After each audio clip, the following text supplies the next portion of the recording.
Hello my dear friends, आज की class में हम डिस्कस करेंगे एम या ऑब्जेक्टिव ऑफ क्वालिटी कंट्रोल। यानी कि क्वालिटी कंट्रोल हमने डिस्कस किया था पहली क्लास में, पिछली क्लास में। अगर आपने नहीं देखी तो प्लेलिस्ट आप चेक कर सकते हो।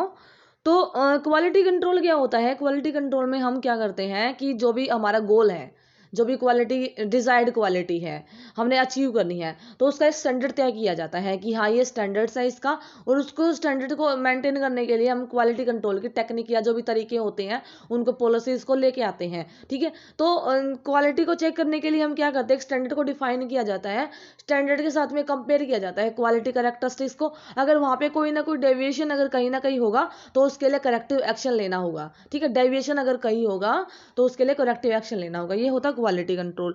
तो एम और ऑब्जेक्टिव क्या है क्वालिटी कंट्रोल के? फर्स्ट ऑफ ऑल जो है to improve the company income, company की इनकम को इम्प्रूव करना by making the product more acceptable to the customer. Company की जो भी इनकम है उसको इम्प्रूव करना कि ऐसा प्रोडक्ट बनाए जो कि कस्टमर उसको एक्सेप्ट करे, उसको लेके मतलब लेके आए, मतलब कस्टमर उसको एक्सेप्ट करे। बाय प्रोवाइडिंग लॉन्ग लाइफ हम कैसे कर सकते हैं, क्योंकि कस्टमर भी तो तभी आएगा ना जब उनके लिए कुछ ना कुछ फैसिलिटीज देंगे। तो जैसे कि हमें क्या देना होता है, बाय प्रोवाइडिंग लॉन्ग लाइफ, हमारा प्रोडक्ट लॉन्ग लाइफ होगा तो कस्टमर इजीली उसको लेगा, क्योंकि उसको ट्रस्ट डेवलप होगा और यूजफुल होगा हमारा प्रोडक्ट, तो भी कस्टमर अट्रैक्ट होगा। एस्थेटिक एक्सपेक्ट भी देखना होता है कि देखने में ठीक ठाक हो, उसको अट्रैक्ट करे कस्टमर को। और प्रॉपर मेंटेनेबिलिटी, यानी कि जो मेंटेन कर रहे हैं प्रोडक्ट कस्टमर, जो भी हमें उसको मेंटेन करना इजी हो। ठीक है, तो वही तो कस्टमर लेना चाहेगा ना। तो पहली एम यही है कि इम्प्रूव करना कंपनी की इनकम को by making product more acceptable to the customer. हम प्रोवाइड कर सकते हैं लॉन्ग लाइफ हो, ग्रेटर यूजफुलनेस हो, वर्सटाइल हो, एस्थेटिक भी अच्छा हो देखने में, और मेंटेनेबिलिटी भी ठीक ठाक हो, अच्छी हो। देन नेक्स्ट क्या है, to reduce company cost through reduction of the losses due to defect. यानी कि कंपनी की कॉस्ट को हमने कम करना है, क्योंकि अगर मान लो क्वालिटी चेक नहीं हुआ है तो क्या होगा, लॉसेस होंगे, डिफेक्ट्स आएंगे, स्क्रैप ज़्यादा से ज़्यादा होगा। तो उसको स्क्रैप को कम करना, लॉसेस को कम किससे कम करना, ताकि कंपनी की जो भी कॉस्ट है वो कम से कम हो।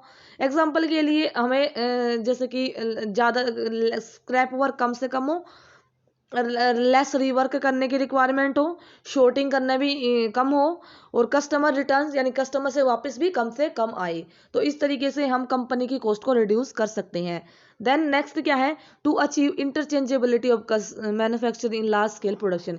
यानी कि अचीव करने के लिए इंटरचेंजेबिलिटी, इंटरचेंजेबिलिटी का मतलब ये है कि जैसे मान लो एक कई सारी कंपनीज हैं, अलग अलग जगह पे अलग अलग कंपनीज हैं, लेकिन वो ऐसी चीज ऐसा प्रोडक्ट बना रही है कि वो एक साथ किसी एक नेक्स्ट कंपनी में आएगा। मान लो ए बी सी, यानी कि ए बी सी ये 3 कंपनी है, इनने अलग अलग इंडिविजुअली अलग अलग प्रोडक्ट बनाया जो कि हमारी डी कंपनी में आएगा। डी कंपनी में आके एक नया एक प्रोडक्ट तैयार होगा जो कि इन सभी कंपनी में जो भी बन रहा है उनका यूज होके, तो उनके लिए प्रॉपर फिटिंग भी होना जरूरी है। इंटरचेंजेबिलिटी मतलब ये है कि जो भी प्रोडक्ट पिक करे, जो भी साइज का पिक करे पर्टिकुलरली, तो वो उस कंपोनेंट के अंदर फिट हो जाना चाहिए। जैसे कि नट एंड बोल्ट अलग अलग होते हैं, अलग अलग जगह पे बनते हैं, अलग अलग कंपनी में बनते हैं, बट सेम साइज का अगर लेंगे तो वो ऑटोमेटिकली यानी कि इजीली उसके अंदर फिट हो जाना चाहिए। ठीक है, नेक्स्ट क्या है, to produce optimum quality at minimum price. यानी कि कम से कम प्राइस में एक अच्छी क्वालिटी, ऑप्टिमम क्वालिटी को प्रोड्यूस करना।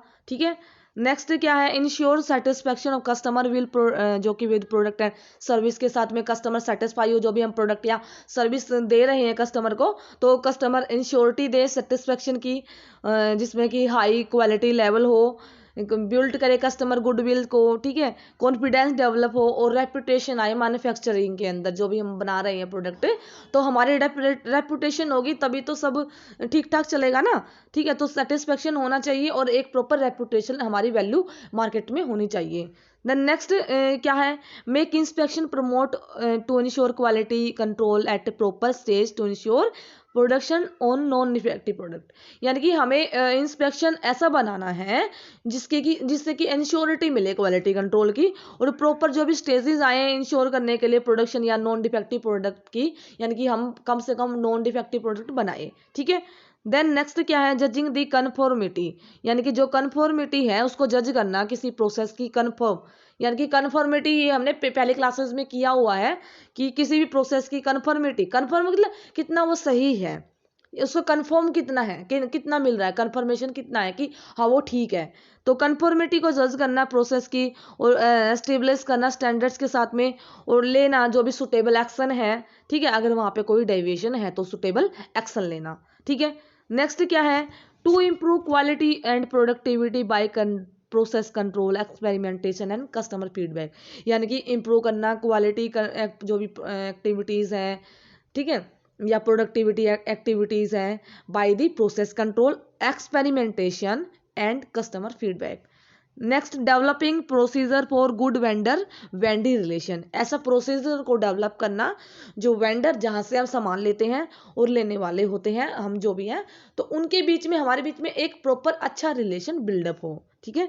Developing quality consciousness in the organisation, consciousness का मतलब ये है कि क्वालिटी कंट्रोल करना एक इंडिविजुअल डिपार्टमेंट या इंडिविजुअल पर्सन की कंसर्न नहीं है, इसमें इन्वॉल्वमेंट होता है सभी डिपार्टमेंट का, सभी जो भी काम करने वाला स्टाफ है, वर्कर से लेके टॉप मैनेजमेंट तक, या हर एक डिपार्टमेंट इन्वॉल्व होता है क्वालिटी को कंट्रोल करने के लिए। तो इसके अंदर जो भी ऑर्गेनाइजेशन है, तो सभी के अंदर जागरूकता, कॉन्शियसनेस आनी चाहिए क्वालिटी को अचीव करने के लिए, तभी हम अच्छा ऑब्जेक्टिव अचीव कर पाएंगे क्वालिटी कंट्रोल करने के लिए। आई थिंक आपको डिस्कशन हेल्पफुल लगा है। अगर वीडियो अच्छी लगी है, हेल्पफुल लगी है, तो अपने फ्रेंड्स के साथ में शेयर जरूर करना। अगर चैनल पे नए हो तो सब्सक्राइब कर देना। मिलते हैं अगली वीडियो में। Thank you, have a nice day.